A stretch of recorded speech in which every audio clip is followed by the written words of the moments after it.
Salam, hər vaxtınız xeyir olsun. Mən Rəvanə Asiman, Azərbaycan dili və ədəbiyyat müəllimiyəm.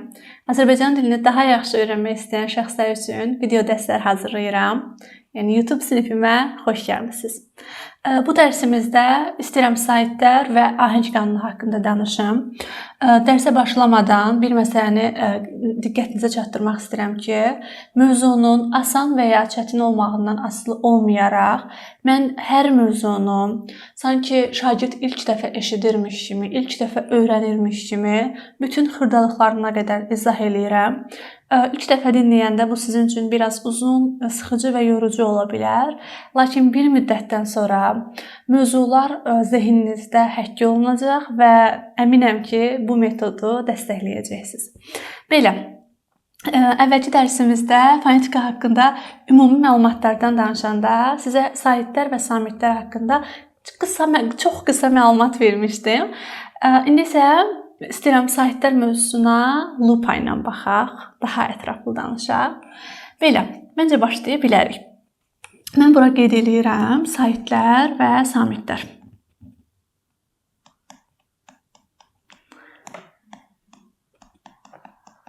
Aha. Deməli, saytlərdə həmişə baxın bu sözləri görəcəksiniz. Avaz, maneəsiz, təmiz və axıcı. Samitlərdə isə maneə və küy. Yəni küy samitlərdədir, avaz saytlərdədir. Avaz nə deməkdir? Musiqili səslər. Saytlar musiqili səslərdir. A, I, O, U, E, Ə. Samitlər isə küyün iştirakı ilə yaranan səslərdir. Baxın, F, P. Sanki ağız boşluğunda səs partlaması yaşanır. Və yaxud da R. Diqqət eləyirsiniz, samitləri tələffüz eləmək daha çətindir. Əvvəlki dərsimizdə demişdim, balacalar əvvəl saytları tələffüz eləyirlər, daha sonra samitləri tələffüz eləyirlər. Hətta bəzi səsləri bir müəyyən yaşdan sonra tələffüz eləyə bilirlər. Hətta loqoped dəstəyindən sonra tələffüz eləyə bilirlər. Bu da o mənaya gəlir ki, samitlər maniyəli səslərdir, yəni ağız boşluğunda tələffüzü daha çətin olan səslərdir. Saytlar isə avazlı, musiqili, maniyəsiz, təmiz və axıcı səslərdir. Yəni bu sözləri yadınızda saxlaya bilərsiniz. Daha sonra qeyd edeyim ki, dilimizdə 9 saytımız var. 9 sayt hansıdır? A, I, O, U, E, Ə, İ, Ö və Ü. Baxın, 9 dənə. Keçən dəfə demişdim ki, 32 hərfimiz var, 34 səsimiz var. Deməli, 32 hərfdən 9-u saytdirsə, deməli bizim neçə samitimiz var hərf olaraq. 32-dən 9-u çıxırıq, bizim 23 samitimiz var. Demişdim 34 səsimiz var. 34 səsdən 9-u saytdirsə, deməli 25-i samit səsdir. Say olaraq da bu şəkildə yadınıza saxlaya bilərsiniz. Əzbərləmək çətin ola bilir, əzbəri zəif olanlar ola bilir. Ona görə bu şəkildə yazdım ki, bunlardan çıxaraq 9-u daha yaxşı yadınızda saxlaya bilərsiniz. Belə. Daha sonra həm saytlərin, həm də samitlərin özünə məxsus xüsusiyyətləri var. Gəlin indi saytlərin özünə məxsus xüsusiyyətləri nələrdir? Baxaq bir-bir. Aha. Bir saniyə, mən ekranı təmizləyim.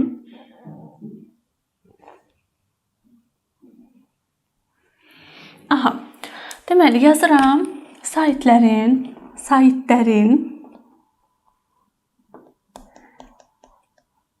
özünə məxsus xüsusiyyətləri.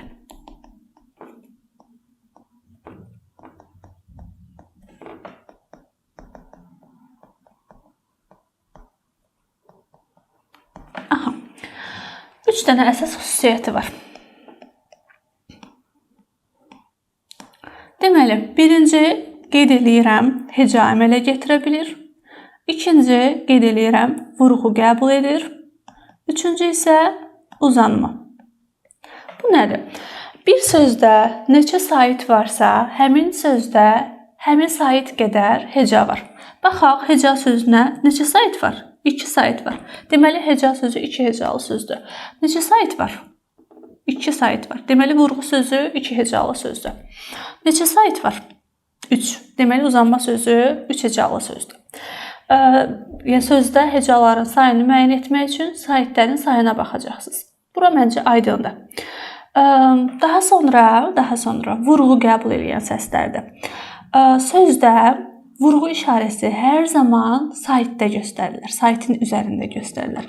Vurğunun işarəsi necədir? Baxın, belə bir işarə göstərilir. Məsələn, vurğu sözündə vurğu hara düşür? 2-ci hecaya düşür. Üzərində göstərilir. Hətta qırmızı ilə göstərim. Məsələn, biz bu işarəni ğ-nın üzərinə qoyanmarıq. Ancaq saitin üzərində göstərilə bilər. Baxmayaraq ki, 2-ci hecadadır, amma ğ-nın üzərində yox, u-nun üzərində göstərilir. Deməli, sait səslər vurğu qəbul edən səslərdir. Bir də saitlərdə uzanma var, amma samitlərdə uzanma məsələsi yoxdur. Uzanmanın şərti qrafik işarəsi qoşa nöqtə ilə göstərilir. Məsələn, A hərfi uzananda A-dan sonra qoşa nöqtə qoyulur. Uzanma nədir? Necə tapa bilərsiniz? Məsələn, yazıram adam, bir də yazıram alim. Baxın, adam. Normal tələffüz eləyirsən. Bir də var deyirsən, aləm. Baxın, aləm. A-nı uzatdıq. Uzanma nədir? Bir sait digərlərinə nisbətən daha uzun tələffüz olunur. Baxın, elan. Ed uzandı. Rəvanə. A uzandı. Sonra Mədinə uzandı. Bu şəkildə əslində sözləri tələffüz edəndə diqqət eləsəz, tapa biləcəksiniz uzanma hardadır. Uzanma haqqında daha ətraflı danışarıq. Burada onu bilməlisiniz ki, saitlərin özünə məxsus xüsusiyyətləri nələr oldu? Saitlər neçə heca olduğunu müəyyən eləyir. Saitlər vurğu qəbul edən səslərdir və saitlər uzana bilən səslərdir. Belə, bu hissəni də qeyd edə bilərsiniz. İndi biz saitlərin bölgüsündən danışaq.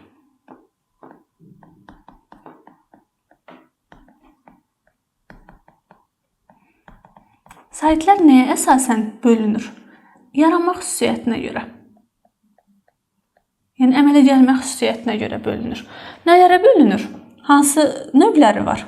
Qalın saitlər var, incə saitlər var. Daha sonra var açıq, qapalı və dodaqlanan, dodaqlanmayan. Qalın və incə saitlərə eyni zamanda dil arxası, dil önü saitlər də deyilir.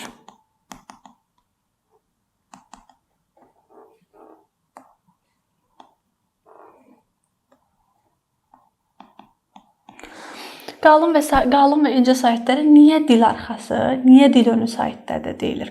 Qalın və incə saitlər dilin üfüqi vəziyyətinə görə yaranan saitlərdir. Üfüqi vəziyyət nədir?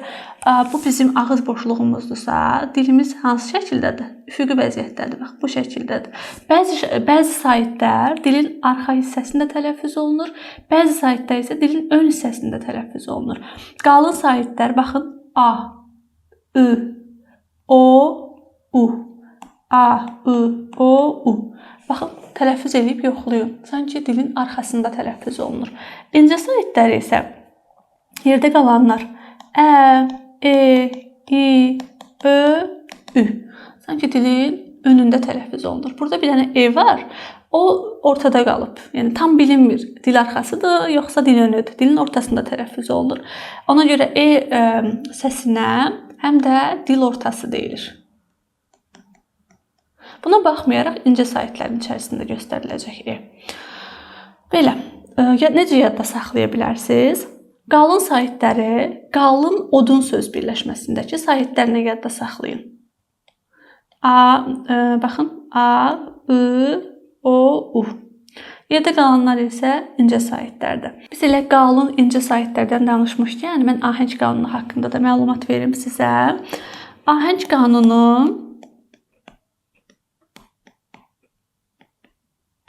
sözdə qalın və ya incə saitlərin bir-birini izləməsinə deyilir. Şagirdlər çox vaxt səhv eləyirlər. Deyirlər ki, qalın və incə saitlərin bir-birini izləməsinə ahəng qanunu deyilir. Bu yanlışdır. Sözün birinci hecasında qalın sait varsa, digər hecalarda qalın saitlərdirsə, deməli bu söz ahəng qanununa tabedir. Sözün birinci hecasında incə sait varsa, digərlərində qalındırsa, yəni incə və qalın qarışıbsa, deməli bu söz ahəng qanununa tabe deyil. Baxaq ahəng sözünə.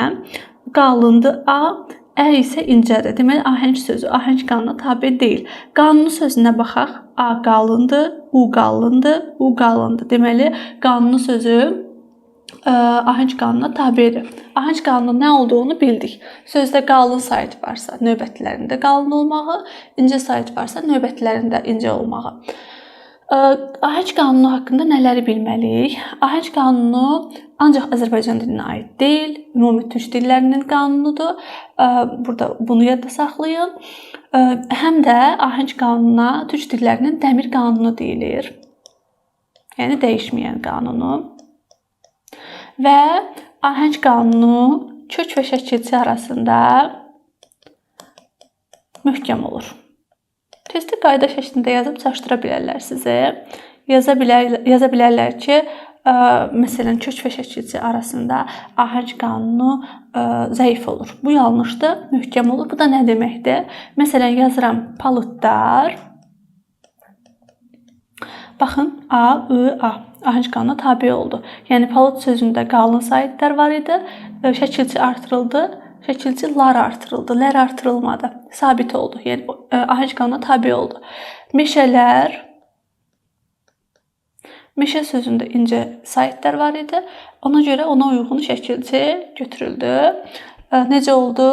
Meşələr. Yəni, ahəng qanununa tabe oldu. Burada da bunu yadda saxlayın. Belə. Qayda bilərik artıq. Əslində ahəng qanununu ayrıca başlıq olaraq izah etmək olardı. Sadəcə ahəng qanunu birbaşa qalın və incə saitlərlə əlaqəli olduğu üçün düşündüm ki, burada izah eləsəm daha məntiqli olar. Belə. İndi danışaq açıq və qapalı saitlərdən. Açıq saitlərin digər adı gen, qapalı saitlərin digər adı dar. Bunu necə yadda saxlayaq? Baxın, açıq saitlərdə ağız boşluğu nisbətən daha açıq olur. Qapalı saitlərdə ağız boşluğu biraz qapalı olur. Həm bu şəkildə yadda saxlaya bilərsiniz, həm də indi mən saitləri yazacağım, tam aydın olacaq sizə. Qapalılara baxın, elə bil ki, presləniblər. Dar hərflərdir. Baxın, dardır, hamısı dardır. Amma açıqlarda, baxın, daha genişdir sanki. Bu şəkildə yadda saxlaya bilərsiniz. Üçüncü ən rahatıdır. Üçüncünü heç vaxt unutmayacaqsınız, əminəm. Dodaqlanan saitlərdə dodaqlar irəli doğru gəlir. Hansılardır? O, Ö, U, Ü. Mən tələffüz etdikcə sizə tələffüz edin, yoxlayın. Dodaqlanmayan isə yerdə qalanlardır. Yəni A, Ö, İ, E, Belə, bu şəkildə rahat üsullarla öyrənə bilərsiniz. Həm də testlərdə bəzən nə isə alırlar? Bu saitlərin bölgülər məsələsində gördük ki, hər saitin 3 xüsusiyyəti var. Məsələn, A saiti qalındır, açıqdır, dodaqlanmayandır. U saiti qalındır, qapalıdır, dodaqlanandır. Bu şəkildə hər saitin 3 xüsusiyyəti var. Bütün xüsusiyyətləri eyni olan saitlər isə 2 dənədir. E və Ə saitləridir. Bunu da yadda saxlaya bilərsiniz. İndi danışaq saitlərin uzun tələffüz olunmağından. Uzun tələffüz olunmaq Azərbaycan dilindəki milli sözlərimizə aid xüsusiyyət deyil. Ərəb, fars sözlərinə aid xüsusiyyətdir. Deməli, ərəb, fars sözlərində uzanma var. Leksika dərsində biz danışacağıq. Alınma sözlər var, milli sözlər var, ərəb-fars mənşəli sözlər var. Yəni, bu sözlər uzanma müşahidə olunan sözlərdir. Azərbaycan dilinə aid sözlərdə isə əsasən uzanma müşahidə olunmur. Uzanmanın şərti işarəsi, baxın, qoşan nöqtə şəklində göstərilir. Məsələn, A uzanıbsa, A-dan sonra mütləq qoşa nöqtə qoyulmalıdır. Uzanma fonetik təhlildə mütləq qeyd olunmalıdır, lakin uzanma deyiliş və yazılış fərqi yaratmır. Deyiliş, yazılış fərqi yaratmır. Məsələn, yazıram ki, aləm sözü. Aləm sözünün tələffüzündə A uzanır. Biz deyə bilərikmi ki, bu sözün yazılış və deyilişi fərqlidir? Yox, deyə bilmərik. Amma mütləq burada uzanmanı qeyd eləməliyik. Burada yəni uzanma heç bir fərq yaratmır. Fərq o zaman yaradır ki, səs düşümü hadisəsi olur. Məsələn, bədii sözündə 2 i var, tələffüzdə biri düşür, digəri uzanır. Burada artıq yazılışla deyiliş fərqlidir. Səbəb isə uzanma deyil, qoşa sait, eyni cinsli qoşa saitlərdən birinin düşməyidir. Bunu da yadınızda saxlayın. Dilimizdə 2 sait heç vaxt uzanmır. Sadəcə birində istisna var. I saiti və ü saiti. Bunları necə yadda saxlaya bilərsiniz? I saiti ilə söz başlamır. O şəkildə yadda saxlaya bilərsiniz. Üdə isə bir dənə istisna var. Üfüqi sözündə ikinci ü uzanır. Bundan başqa sözlərdə üdə uzanma heç vaxt müşahidə olunmur. Sadəcə bu istisnadır. Bunu yadda saxlayın.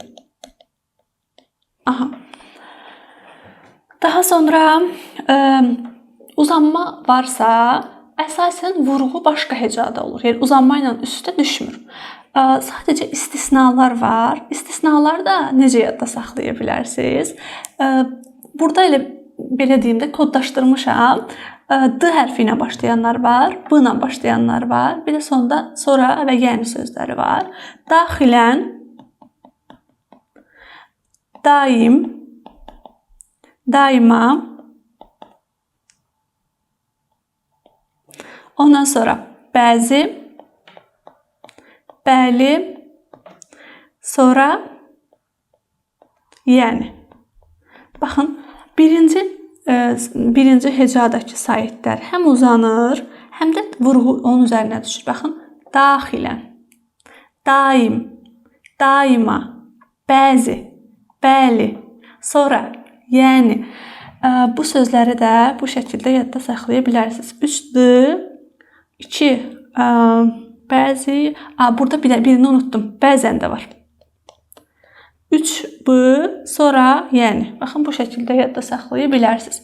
Bu sözlərdə uzanma ilə vurğu üst-üstə düşür. Davam eləyək.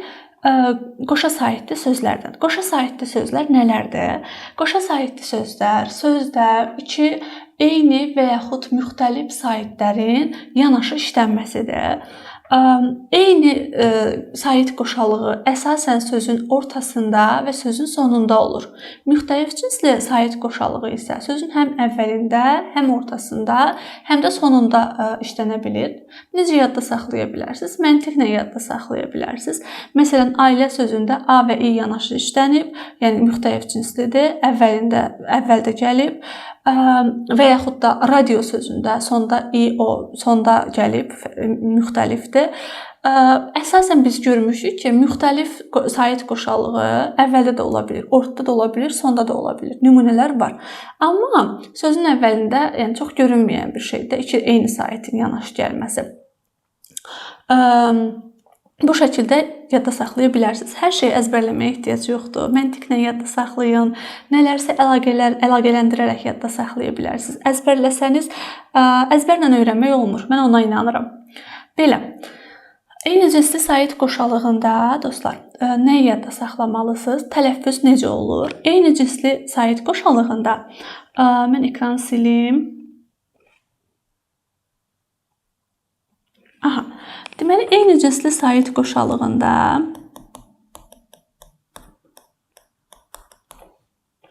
baxın, məsələn, yazıram bədii. Məsələn, yazıram saat. Məsələn, yazıram əmtə. Bunun kimi digər saitlərdə də belədir.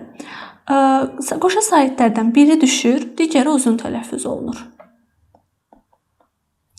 Saat.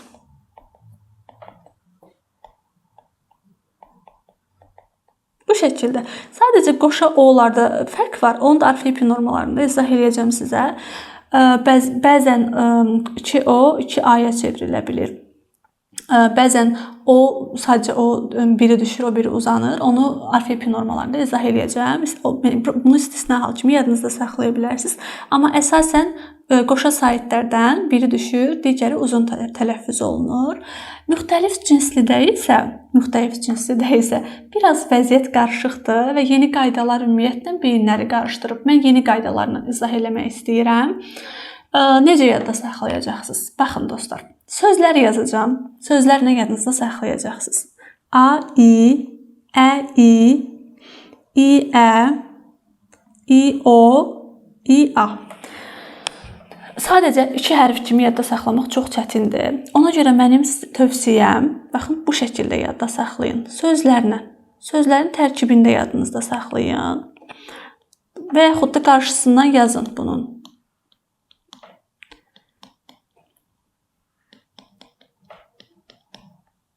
Əslinə baxın. A, I, A. Tam tərsidir. Ə, I və I, Ə. Bir dənə də fərqli olan budur. Baxın, tərkibində I olanları gördünüzsə, burada yadınızda saxlayın ki, tərkibində I olanda tələffüzdə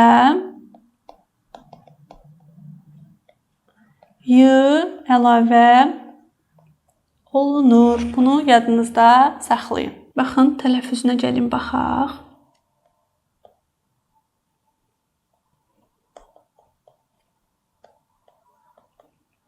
Məişət, təbiət, radio, dialoq. Belə. Desəz ki, yenə yadımda qalmadı. Onda bu sözlərdən ibarət bir cümlə yarada bilərsiniz. Məsələn, radioda ailə, məişət, təbiət mövzusunda dialoqlar aparılır. Bu şəkildə yadınızda saxlaya bilərsiniz. Digər sait qoşalıqlarında necə olur, onu deyim. Burada bir dənə var A, Ə sait qoşalığı. Burada A saiti uzanır. A-da uzanma olur.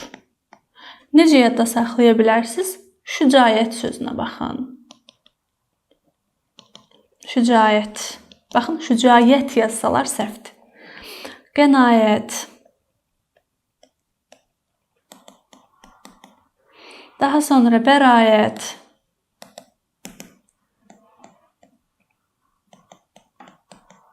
Deməli, A, Ə sait qoşalığında A uzanır. Necə yadda saxlayın? Bu sözlərdən birini nümunə kimi yadınızda saxlaya bilərsiniz. Sadəcə birini yadda saxlasanız, imtahanda həmin sözlə başqa sözləri xatırlaya bilərsiniz. Məsələn, şücaəti yadınızda saxlasaz, şücaətdə A uzanır, A daha sonra da Ə saiti gəlir. Deməli, A daha sonra Ə saiti gəlibsə, başqa söz də olsa, yenə eyni şəkildə A uzanacaq, Ə isə normal tələffüz olunacaq. Aha, başqa sait qoşalıqlarını necə yadda saxlayaq bəs? Hər birinə aid bir söz yadda saxlayın. Mənim tövsiyəm budur. Məsələn, var A, E sait qoşalığı. Yazırsınız qarşısından aeroport. Daha sonra E, A sait qoşalığı var. Realizm sözünü yadda saxlaya bilərsiniz. Daha sonra mən sözləri artıq əzbər bilirəm. Ona görə qarşısından birbaşa saiti yazıram. Sözləri əzbərləsəz rahat olacaq sizin üçün. A, U, Rauf. Daha sonra maniyə. E, Ə. Ondan sonra məcmuə. U, Ə. Daha sonra müavin. Ü, A. Ondan sonra müəllim. Ü, Ə. Teatr. E, A. Teorem. E, O. Dua. U, A. Duel. U, E. Baxın dostlar, bir dənə A-dan başlayan söz, 2 dənə R bu şəkildə kodlaşdıra bilərsiniz. 4 dənə M, 2 dənə T, 2 dənə də D. Belə bu şəkildə bu sözlərlə yadda saxlaya bilərsiniz. Sadəcə sait qoşallığını yadda saxlamaq istəsəz çətin ola bilər, əzbər ola bilər, imtahanda unuda bilərsiniz. Və yaxud da belə bir ehtimalda yadınızda saxlayın. Bayaq burada yazdım. A-Ə sait qoşallığında A-da uzanma var. Tərkibində I olanlarda Y əlavə olunur və yerdə qalanlarda isə heç bir fərq olmur. Tələffüzdə fərq yoxdur. Bu şəkildə yadda saxlaya bilərsiniz. Biraz çətin ola bilər. Dəfələrlə baxsanız və bu sözləri belə söz olaraq yadınızda saxlasaz, məncə yadınızda qalacaq. Belə, bir də mürəkkəb sözlərin tərkibində qoşa saitlər varsa, birincisi düşür, ikincisi olduğu kimi qalır. Məsələn, xala oğlu yazılır. Xala oğlu. Tələffüzdə bu düşəcək. Məsələn, əmi oğlu.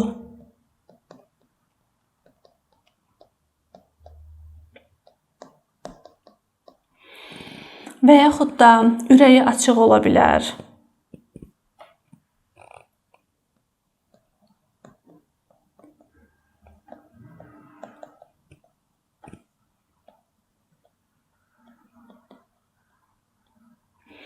Yəni birincisi düşür, ikincisi olduğu kimi qalır.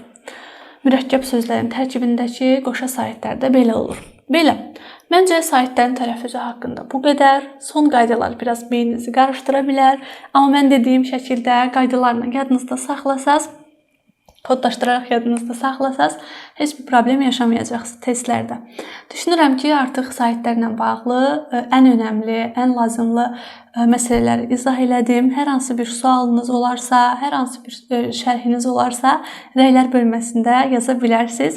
Növbəti dərsimizdə isə samitlər mövzusuna lupa ilə baxacağıq. Belə. Sona qədər dinlədiyiniz üçün təşəkkürlər. Xudahafiz.